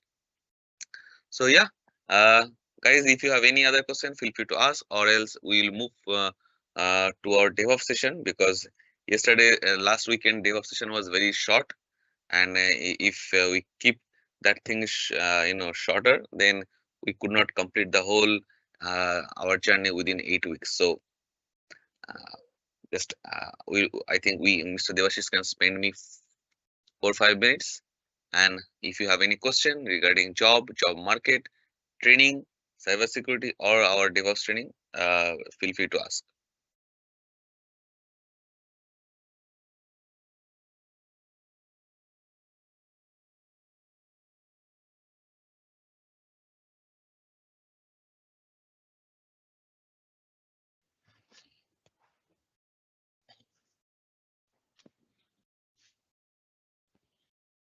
Wisdom, I think you are trying to say something, but your voice is not. Yeah. Yes. Good afternoon, everybody. Thank you for the training, for the exposure you are giving us to us so far in this cybersecurity training. So my question is, if one should enroll for the job ready training in your organization, do one also need to do other cybersecurity certification in addition to the training we'll receive from you, or your training will be enough for somebody to secure a job? So now here is the very important question and a very good question. There in the job, getting a job, we always break it down or in three different segment. Okay, getting a job is like a catching a fish. So training, it will prepare yourself. Okay, because you also need to clear the interview, and even if you got the job, you need to sustain and you need to deliver your ticket or task, which will be allowed allocated on your Jira board. So training will help you to prepare for that job, and that's the reason we call our paid training as a job ready training. Thousands of our students who got and right now working in the industry, uh, they not at all having up any prior IT experience, just doing the course, they landed in the job. Now, but we also provide a certificate. But that certificates really have some value while you are looking for a job? Yes, very limit, but the value is very limited. Okay, even if you gather any certification from any training institute, even if they are having a small exam, but still the certification have a limited value on the industry. On the other hand, there is a called vendor certification like AWS, Azure, CISM, CISSP in the cybersecurity, in the cloud, AWS, Azure, GCP, and they have a several level. In the DevOps, they have a Docker certification, Kubernetes certifications. Those all certifications come from vendor. These certifications have a tremendous value. Now, what kind of value? Now just think about a bait. While you're catching a fish, you sometime you need to throw some bait on the water. What it will do? It will attract more and more fish from the pond towards you. So the certificates, the primary objective is to attract more and more recruiter to towards your profile, so they can check your profile. Because if you suppose most of our candidate or consultant, they have a 3 or 4 level of certification: Azure, AWS, and either EC Council or CompTIA Security A plus. Now this kind of combination, I think maybe less than 0.001% are having in the LinkedIn in US job market. Now while a recruiter is trying to do the Boolean search for this particular profile, definitely this kind of profile will pop up in the first. So now they are going to reach to this profile and ask for the interview. So this area will help you to get the recruiter call, and this is the primary objective for your certification. Now there are so many students, they don't have any certification, but they land on a job. How? It will just you know take little more time to recognize or get a recruiter or interviewer call. But if you have certification, you will get the call within 2 weeks. If you not, maybe 2 months. Okay, then once you have the interviewer call, then this training will help you to clear your interview. And the secondly, once you are on the job, it will also help you to, because in US job market, is the job is very fragile. If you don't deliver your project work within 1 or 2 sprint, you may lose your job. So this training will help you to also sustain on your project. So in nutshell, training help you to get the job and sustain on the job. Certifications will make you famous in the LinkedIn job market, and it will attract more and more recruiter towards you. So your job getting probability become little bit higher.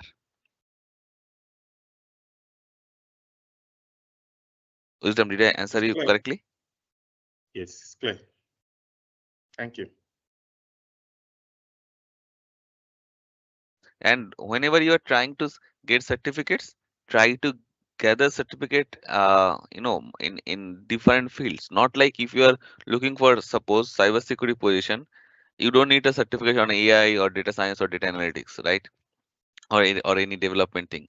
Your primary, as you are looking for job in a cybersecurity background, maybe 1 or 2 certificates on cybersecurity core field, and maybe 1 or 2 in clouds.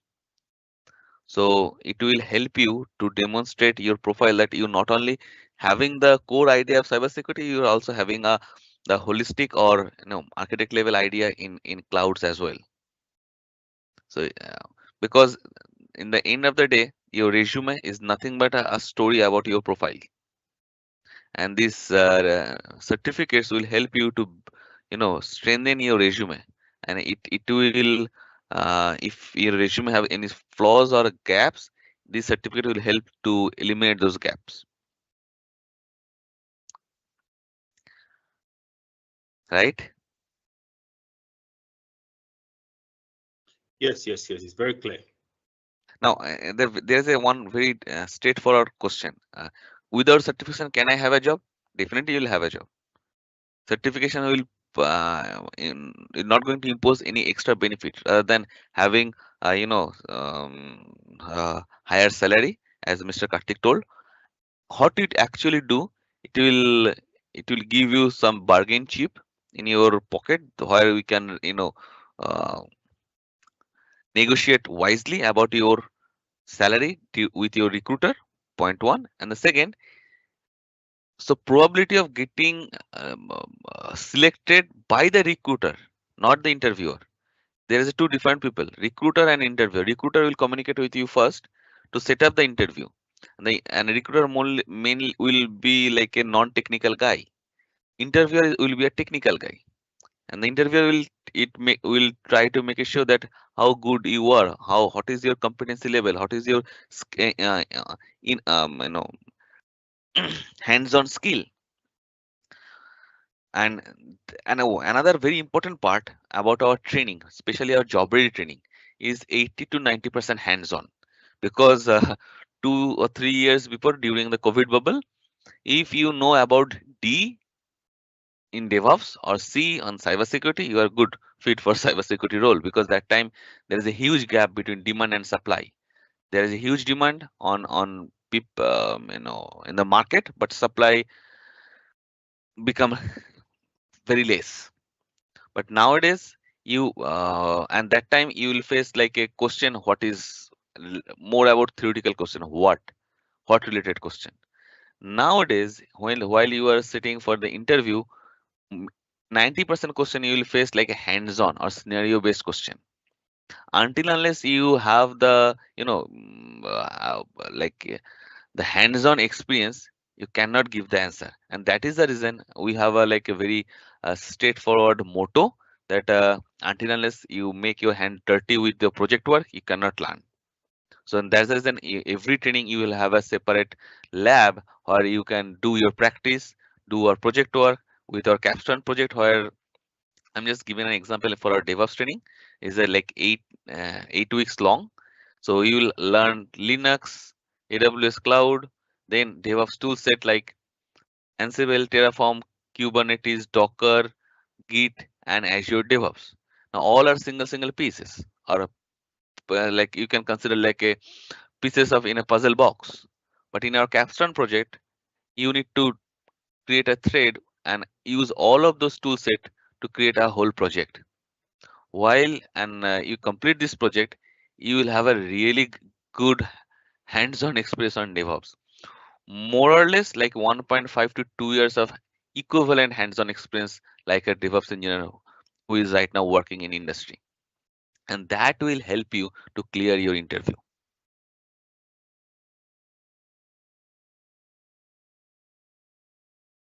Right?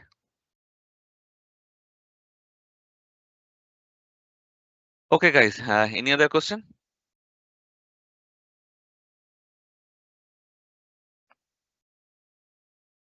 So, all